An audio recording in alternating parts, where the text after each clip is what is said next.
it possible to control negative emotions? Today we are going to discuss 3 important types of negative emotions: guilt, sadness, and anger. Let's start with guilt. We have to know how to control guilt. We have 3 tools in order to control guilt. Stop the behavior and remove the guilt. Continue the behavior and remove guilt. Continue the behavior and continue the guilt. We have to teach our kids how to control guilt. They have to make a list of the things they feel guilty about. Then we have to take each one and control this issue. Some tips for dealing with the guilt. Firstly, recognize the kind of guilt you have. You have to make change sooner than later.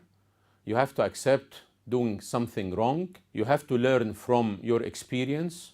And finally, perfection does not exist in anyone.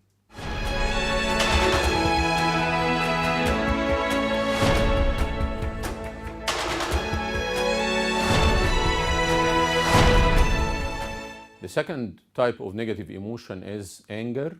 We have to discuss some tips to control the angry child. Firstly, we have to ignore inappropriate behaviors that can be tolerated.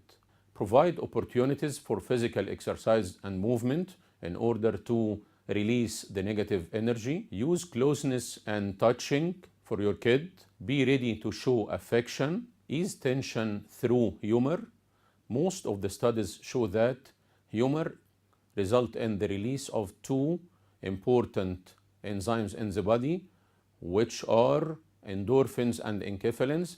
We are calling these 2 enzymes to be pleasure substance. Explain situations, use promises and rewards, builds a positive self-image, and finally we have to use punishment in an effective way. Criteria for effective punishment are private, informative, immediate, intense, fair, and finally, punishment should not be followed by a reward. Forgiveness is a very important tool for relieving the anger.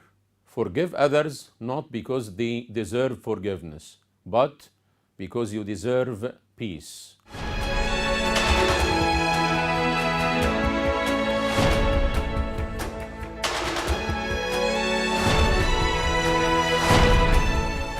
The last negative emotion that we will discuss today is sadness or depression. Let's talk about some tips that can control sadness or depression in children. Firstly, you have to let the child know that it's okay to be depressed. Talk with your child in a frequent manner. Encourage the child to socialize. Be patient. Some types of therapy can be given to the child, like the talk therapy, that can help this child to overcome sadness or depression.